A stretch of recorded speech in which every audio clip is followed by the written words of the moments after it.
Tânia, permita chamá-la de Tânia sem a formalidade da presidente Tânia, porque quando nós pensamos em fazer esse evento, chamamos de colóquio, e tem uma diferença do significado de um evento que tem uma pretensão de ser um colóquio, de ser um seminário e por aí vai.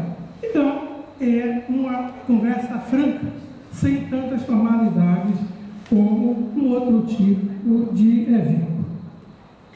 De uma forma ou de outra, a discussão que era da segunda mesa, e aí fica parecendo que eu quero ser coordenador eterno do evento, mas não é isso, eu só ajudei a organizar. A discussão da participação era na mesa anterior, que motivou até o nosso atraso e os nossos pedidos de desculpa à equipe da prefeitura pelo longo atraso que acabou acontecendo para o início dessa sessão. Eu acho que, aí vou ter que voltar também eu à discussão da participação, mas entendendo o seguinte: o IAD e as instituições parceiras, eles não falharam na participação, né? Esse assunto não estava em questão. Essa participação ela é tão importante que está acontecendo agora e tão onerosa para todos nós, que eu fiz até um cálculo econométrico.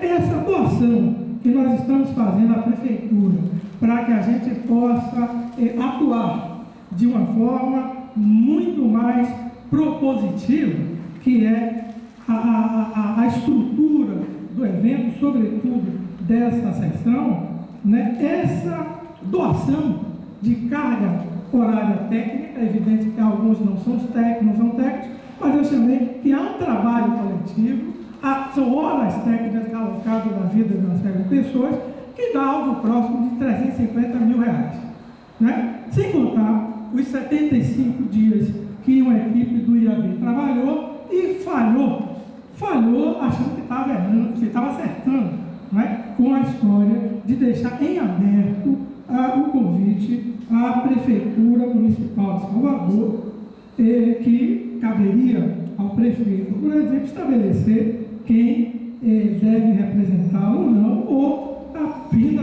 dele próprio, que seria muitíssimo solitário. Ora, onde é que eu quero chegar?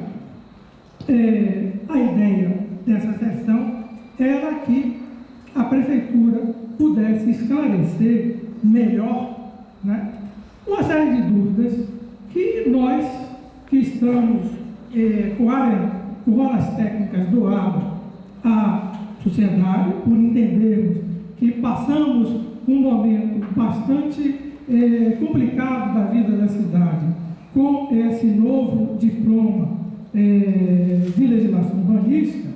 Então, essa proposta, ela acabou criando eixos, né, que, por N razões, não foi possível se trabalhar diretamente. Contudo, você deu algumas respostas. Por exemplo, tem um eixo relativo à metodologia, a bases conceituais. Bom, as bases conceituais, você acabou apontando algumas, eu pelo menos fiz essa leitura. Algumas bases conceituais que eu chamaria muito mais ideológicas do que técnicas, mas não importa. É possível encontrar no seu discurso algumas bases conceituais. Por que se formulou essa pergunta? Essas questões? Porque o TF, nem os documentos posteriores, foram claros no estabelecimento de dois aspectos: as bases conceituais e as questões metodológicas, que você também agora acabou, pelo menos, informando questões que não estão devidamente descritas nos documentos de base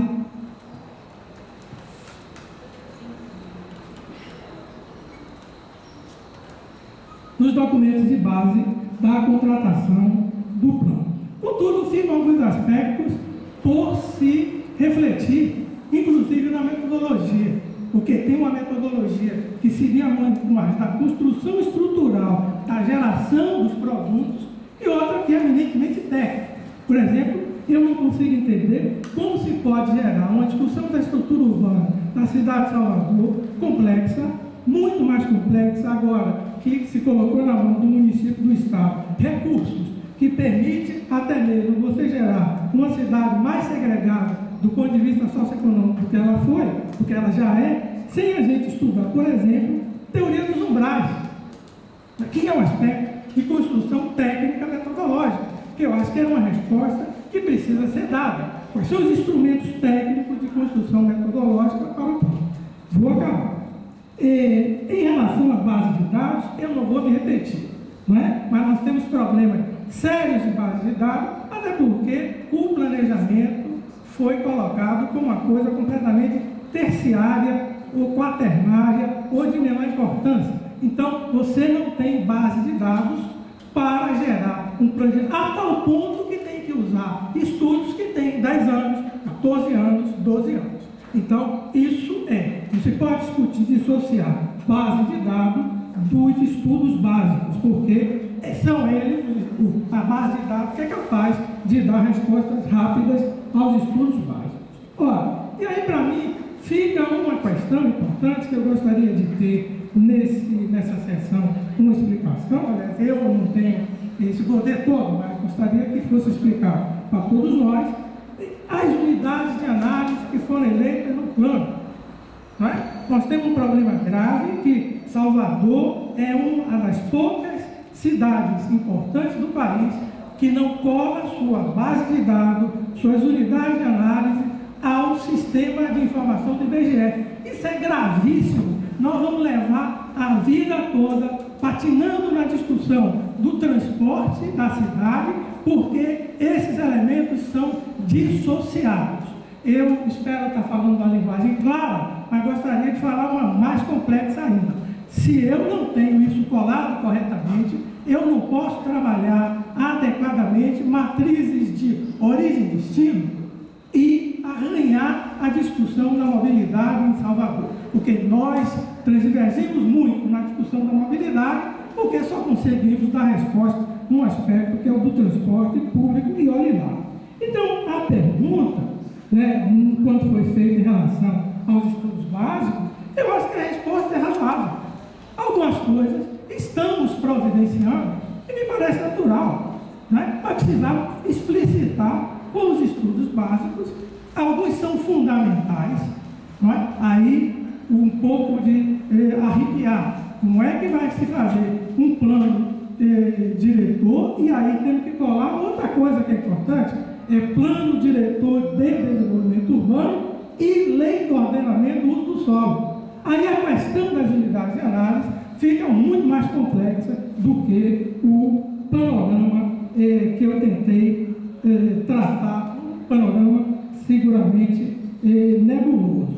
E a questão que nos parece razoável a pergunta: qual o estágio atual da elaboração do plano? Nós temos, pelas minhas contas, eu posso estar errado, 8 estudos que vão ser contratados, ou estão em processo de contratação, ou já começaram, sendo que um deles é estrutural para a discussão, que é um trabalho correto, aprofundado, de qualidade, do ponto de vista demográfico, que isso não precisa grande tempo, porque é uma informação que está disposta no IBGE ou até mesmo arremedos de base de dados da Prefeitura de Salvador. Agora, qual estágio e outros aspectos do plano atual? O que é que a consultora deve fornecer, os novos consultores e consultoras que foram contratados, e aí a gente poder ter uma aproximação, uma discussão em relação ao cronograma. Não é? Nós não podemos, como sociedade civil, como agentes proativos que são capazes de depositar na conta da Prefeitura 350 mil reais, que é muito dinheiro, não é? 350 mil reais é muito dinheiro, e a gente não ter resposta, não poder atuar de forma consequente. Não é? A gente precisa, eu pelo menos acho que deveríamos entender que ninguém vai ficar aqui uma noite, uma tarde, uma manhã, na expectativa de mais uma tarde, mais uma manhã, para trabalhar. Né? Ninguém vai fazer isso. Né? Ninguém vai fazer isso. Então eu queria somente fazer essas observações, porque queira ou não, a gente tem uma certa responsabilidade na construção desse colóquio, e eu acho que era bom explicar por que os eixos, né? Se a gente pegar os eixos anteriores, eles têm uma leitura, eles procuram dar resposta a algumas coisas, e os posteriores dão respostas muito aproximadas, muito mais aproximadas a algumas das questões que nós levantamos. Mas para avançar no dia 24, a gente precisa ter algumas informações do dia de hoje. Tá bom? Era só isso. Tá? E agradecer também a colega pela disposição de vir aqui conversar conosco. Ok, agora o professor